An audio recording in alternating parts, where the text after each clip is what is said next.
1. Subnautica 2 delayed. Krafton vs. Unknown Worlds lawsuit explodes. 2. Subnautica 2 controversy, Krafton's delay and content concerns explained. 3. Subnautica 2 delay drama, Krafton blames leadership for setbacks.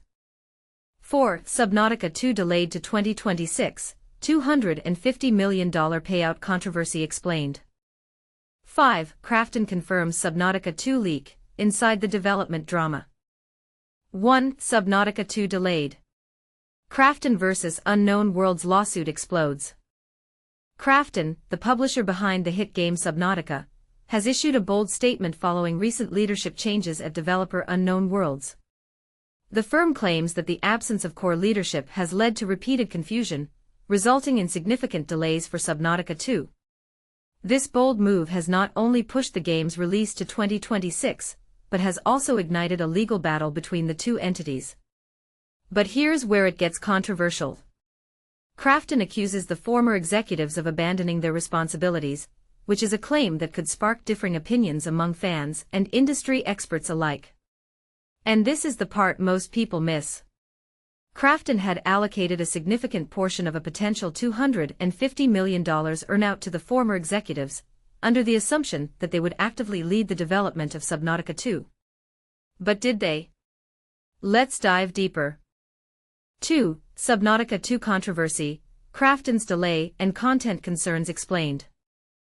In a surprising turn of events, Krafton has officially acknowledged the authenticity of a leaked development assessment for Subnautica 2, which suggests that the publisher was aiming for a more substantial content offering prior to the game's early access launch. This revelation was shared in a statement to PC Gamer, confirming details that had previously surfaced in a report by Kotaku. According to Krafton, the internal analysis indicated a need to enhance the content volume and level of polish before launching. The postponement of Subnautica 2 has become a central issue in the ongoing conflict between the former leadership team at Unknown Worlds, comprising Charlie Cleveland, Ted Gill, and Max McGuire, and Krafton, the mega-publisher that acquired the studio in 2021. This discord has intensified as the delay has been linked to a potential avoidance of a hefty $250 million bonus that Krafton was obligated to pay to the developers. The leaked slides from an internal presentation reveal Krafton's evaluation of Subnautica 2's development status as of May 2025. The first slide highlights that, while the game does contain a variety of content, it currently falls short of the freshness and volume that players would expect from a sequel. This raises questions about the expectations set for the game, and whether they were realistic. The second slide outlines 5 significant features that were missing from the 2025 build of Subnautica 2 compared to the original specifications for its early access launch, which was planned for 2023. These omissions include 2 fewer biomes, 1 less Leviathan creature, a missing vehicle, a removed game mode, and a narrative that has been delayed, resulting in approximately 6 hours of content being cut from the game.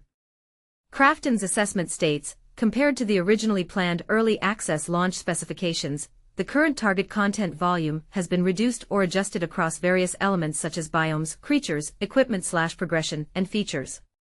Due to a gap between the current state and the content volume assumed during the initial launch planning, it is necessary to reassess the release timeline and roadmap. In its statement to PC Gamer, Krafton clarified that the document circulating on social media is indeed part of an internal milestone review for the Subnautica 2 project. These reviews are conducted regularly in collaboration with Krafton's creative studios across all projects to evaluate development progress, set clear objectives, and ensure alignment with Krafton's standards for creativity and quality. This information certainly complicates the narrative surrounding Subnautica 2's development and lends some support to Krafton's perspective. It appears that the delay and the dismissal of Cleveland, Gill, and McGuire were not merely tactics to evade the promised bonus payment. In a now-deleted post on r/gaming, a call for a boycott of Subnautica 2 emerged, suggesting that the ousted developers were advocating for more time to refine the game, while Krafton was allegedly pressuring them to meet the original release timeline. However, this interpretation seems to contradict the evidence at hand. Cleveland, a co-founder of Unknown Worlds, recently stated that "We know that the game is ready for early access release, and we know you're ready to play it." It's important to note that Krafton's internal development metrics are not infallible. There is a possibility that what Krafton viewed as a lack of progress was, in fact, a reasonable adjustment by Unknown Worlds, which could have been addressed during the early access phase. Without further insights from the remaining team, at Unknown Worlds or direct access to the game, the full picture remains unclear. The situation between Krafton and its former developers is becoming increasingly contentious. Krafton has taken the unusual step of publicly singling out Cleveland, Gill, and Maguire, expressing a profound sense of betrayal over their perceived failure to fulfill their responsibilities.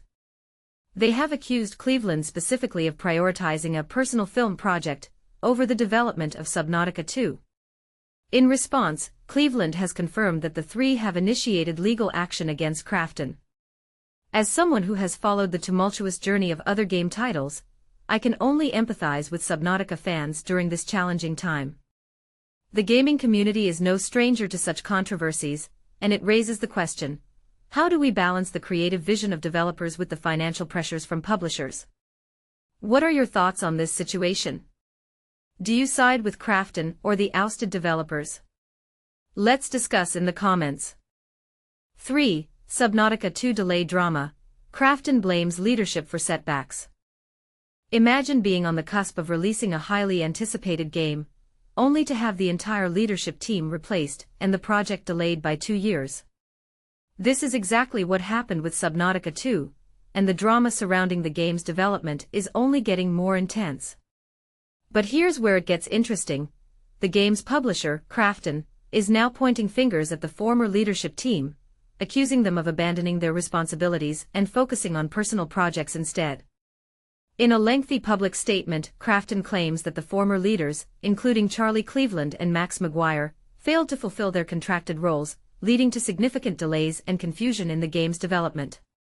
The statement also mentions a reported $250 million bonus that was promised to the development team, with 90% of it intended to go directly to Cleveland, Maguire, and former CEO Ted Gill prior to their removal from the project. This bonus was set to be paid out just a few months from now, but it's unclear if the team will still receive it. The situation has sparked controversy among fans, with some calling for a boycott of the game on social media. And this is the part that most people miss. The former leadership team's removal came as a shock to Cleveland, who claimed in a Reddit post that Subnautica 2 was ready for early release, and that the decision to remove him and the other leaders stings. But Krafton's statement tells a different story, alleging that the former leaders were not committed to the game's development and were instead pursuing personal projects. For example, Cleveland was reportedly working on a personal film project instead of focusing on Subnautica 2. The question on everyone's mind is, what really happened behind the scenes? Was the former leadership team truly abandoning their responsibilities, or is Krafton trying to shift the blame? The answer to this question is crucial, as it will determine the fate of the game and the future of the Subnautica franchise. As the situation continues to unfold, one thing is clear: the fans are at the center of it all, and their trust and expectations are what matter most. So we have to ask, do you think Krafton is justified in blaming the former leadership team for the game's delay, or do you think there's more to the story? Let us know in the comments. The full statement from Krafton can be found below, and it provides a detailed account of the events leading up to the leadership team's removal. To our 12 million fellow subnauts, inevitable leadership change driven by project abandonment, despite holding 90% of earnout for themselves. First and foremost, we sincerely thank you for your continued support, passion, and unwavering dedication to Subnautica. We wish to provide clarity on the recent leadership changes at Unknown Worlds, a creative studio under Krafton. Background of leadership change. Krafton deeply values Subnautica's unique creativity and immersive world-building. To provide fans with even better gaming experiences, we acquired Unknown Worlds, fully committed to supporting Subnautica's future success. We collaborated closely with the studio's leadership, who were central to the creation of the original Subnautica, to foster the optimal environment for a successful Subnautica 2. Specifically, in addition to the initial $500 million purchase price, we allocated approximately 90% of the up to $250 million earnout compensation to the three former executives, with the expectation that they would demonstrate leadership and active involvement in the development of Subnautica 2. However, regrettably, the former leadership abandoned the responsibilities entrusted to them. Subnautica 2 was originally planned for an early access launch in early 2024, but the timeline has since been significantly delayed. Krafton made multiple requests to Charlie and Max to resume their roles as game director and technical director, respectively, but both declined to do so. In particular, following the failure of Moonbreaker, Krafton asked Charlie to devote himself to the development of Subnautica 2. However, instead of participating in the game development, he chose to focus on a personal film project. Krafton believes that the absence of core leadership has resulted in repeated confusion in direction and significant delays in the overall project schedule. The current early access version also falls short in terms of content volume. We are deeply disappointed by the former leadership's conduct, and above all, we feel a profound sense of betrayal by their failure to honor the trust placed in them by our fans. Krafton's full support for the dedicated development team. To uphold our commitment to provide you with the best possible gaming experience, we made the difficult yet necessary decision to change the executive leadership. Subnautica 2 has been and continues to be actively developed by a dedicated core team, who share genuine passion, accountability, and commitment to the game. We deeply respect their expertise and creativity, and will continue to provide full and unwavering support, enabling them to focus solely on delivering the exceptional game you deserve.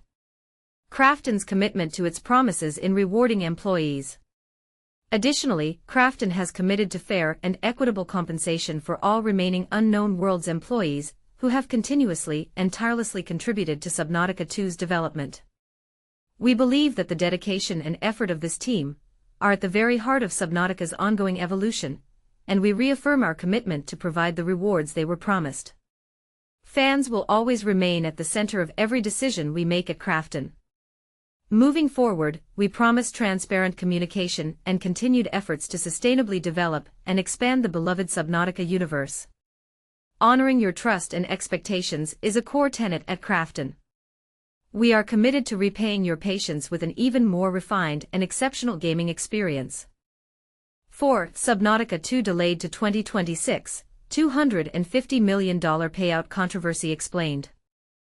Breaking news in the gaming world. Krafton just hit the brakes on one of the most anticipated releases of the year, and the timing couldn't be more suspicious. Just months before a massive $250 million payout to the development team, Subnautica 2's launch has been delayed, leaving fans and industry insiders scratching their heads. What's really going on behind the scenes? And why would a publisher risk alienating a fanbase that's been eagerly counting down the days? Let's dive into the details and uncover the controversy brewing beneath the surface. Originally slated for an early access release later this year, Subnautica 2 has been a standout title on Steam, ranking as the second most wished-for upcoming game on the platform. The hype was real, and players were ready to dive back into the deep-sea survival adventure that made the first game a cult classic. But here's where things take a sharp turn. Krafton, the South Korean publisher behind the project, recently shook up the leadership at Unknown Worlds Entertainment, the studio developing the game. Sources close to the situation, who asked to remain anonymous due to the sensitivity of the matter, reveal that this leadership change is directly tied to the sudden delay. Coincidence? Or is there more to the story? The $250 million bonus looming on the horizon adds another layer of intrigue. Was the delay a strategic move to reassess financial commitments, or is there a deeper creative disagreement at play? Some industry analysts suggest that Krafton might be tightening its grip on the project, while others argue that delays are simply part of the game development process, especially for a title with such high expectations. But this is the part most people miss: delays aren't uncommon, but the timing here raises eyebrows. Why now, when the finish line was so close? For fans of the franchise, this news is a gut punch. Subnautica's underwater world captivated millions, and the sequel promised to take everything to the next level. Now, with uncertainty swirling, the big question remains: will the delay ultimately benefit the game, or is this a sign of trouble behind the scenes? One thing's for sure, this story is far from over. What do you think? Is Krafton making a smart business move, or are they risking the trust of their most loyal fans? Sound off in the comments and let's keep the conversation going. 5. Krafton confirms Subnautica 2 leak, inside the development drama. A storm is brewing in the world of indie gaming, one that raises pressing questions about creative control, corporate expectations, and what really goes on behind closed development doors. Subnautica 2, once a beacon of anticipation, is now tangled in controversy that has the entire gaming community talking. But here's where things get even spicier. Krafton, the publisher behind the game, has officially confirmed the authenticity of a damning recent leak. The leak, an internal presentation, pulled back the curtain on just how troubled the sequel's development has become. The saga escalated on July 2, when Krafton made the bold move to remove several key leaders from the Subnautica 2 team at Unknown Worlds. Among those ousted were game director Charlie Cleveland, studio co-founder Max McGuire, and CEO Ted Gill. This shakeup alone would have set forums abuzz, but it didn't end there. The departing executives have since filed a lawsuit against Krafton, alleging they were fired without cause. In turn, Krafton pointed fingers at the team's lack of progress and insufficient content creation, insisting those leaders weren't meeting their responsibilities, claims that, according to the publisher, explain why Subnautica 2 has fallen so far behind schedule. And this is the part most people miss: Krafton didn't just quietly stand by as rumors spread. In a follow-up press release, Krafton confirmed that recently leaked images, surfacing on the r/Subnautica_2 subreddit, really did come from an internal milestone review, held in May 2025. These slides detailed a sobering list of features and content cut, or postponed from the early access version of the survival crafting adventure, including 2 entire biomes, a species of leviathan, several types of creatures and tools, a vehicle called the Trident, character customization options, the custom game mode, and a whopping 6 hours of story content. To make matters more complicated, while some features weren't entirely scrapped but merely delayed, their absence has undeniably slimmed down what Subnautica 2's early access will offer, forcing the publisher to seriously reconsider its release plans. The controversy doesn't stop there. Krafton's public communications went so far as to accuse Charlie Cleveland of focusing on a personal film project instead of the game, a claim sure to spark heated debates among fans and industry insiders alike. According to Krafton, this neglect was a major reason why development stalled, prompting yet another delay for Subnautica 2's release, now pushed to 2026 in hopes of ensuring the game meets a basic standard of quality. But the story takes a sharp twist. Cleveland himself pushed back hard against these accusations, taking to social media to defend his reputation and dedication. He described Subnautica as his life's work, vehemently denying that he would ever willingly abandon the project. The stakes for him and his fellow co-founders are particularly high. Their forced exit reportedly means they'll forfeit around $225 million in potential bonuses, a payout originally agreed upon when Krafton acquired Unknown Worlds back in 2021. So what do you think? Is this a case of a publisher swooping in to save a faltering project, or an example of corporate meddling derailing a beloved franchise's creative vision? Is it fair for a publisher to publicly accuse creators of neglect, or should more discretion be exercised until the full story comes out? Let us know where you stand in the comments below. After all, few topics in gaming spark as much debate as creative control versus business realities. Where does your loyalty lie?